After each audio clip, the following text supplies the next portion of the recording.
Assalamualaikum. Myself Simika Party and welcome to my another vlog. আজকে আমি আপনাদেরকে আরেকটা vlog নিয়ে চলেছি আপনাদেরকে দেখানোর জন্য। তো আমি দেখাবো আমি কেমন জিমন্যাস্টিক পারি। আমি জিমন্যাস্টিকও শিখি না, অথচ আমি আমাদের ঘরে দেয়াল ধরে ধরে করতে পারি। তো দেখুন আমার জিমন্যাস্টিকটা, তো দেখুন এবারে আমি শুরু করবো। এই যে আমি বাচ্চাদেরকেও শিখিয়ে দেবো, আমি নিজেই বাচ্চা কিভাবে বাচ্চাদের শিখিয়ে দেবো।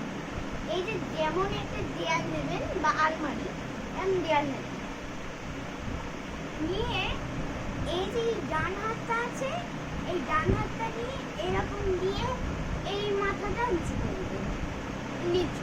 এবারে বাম হাত আছে, বাম হাত এরকম ভাবে আস্তে আস্তে আস্তে আস্তে এরকম ভাবে করতে হবে। আমি আরেকবার বাচ্চাদেরকে শিখিয়ে দিই, যেহেতু বাচ্চারা একবারে করতে পারবে না। যারা শুয়ে পড়ে তারা তো অবশ্যই পারবে, কিন্তু তাদের অনেকটা নিচে দিতে হবে, কারণ ওদের অনেক দেরি হয়। আর যারা মোটামুটি পুরো পিপিতে পড়ে তারা তো একটুখানি লাগবে, মানে যারা পিপিতে পড়ে তারা তো এই সাইডে যেহেতু পিপিরা, ওই জন্যে মানে বাচ্চারা এখানে হাত দিবে আর আস্তে আস্তে করতে করতে বাচ্চারা শিখে যাবে, মানে তারপরে বাচ্চারা একবারে করতে পারবে। আমি এমনি একবারে করতে পারি না, এখন ধরে শিখছি। আমি ক্যারাটেতেও ভর্তি হবো, শান। তো আমি আবার করছি, ডান হাতটা এরকম দিয়ে মাথাকে চু করে ব্যাস মাথা ফেটে যাবে।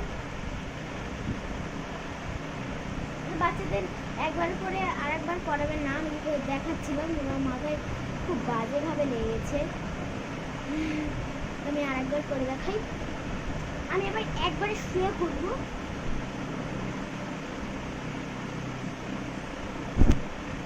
দেখলেন তো এইভাবেও বাচ্চাদের শুয়েও শেখানো যায়, দেয়াল ধরেও শেখানো যায়। আপনারা অবশ্যই শুয়ে শেখাবেন, কারণ দেয়াল ধরে করাটা খুবই কঠিন।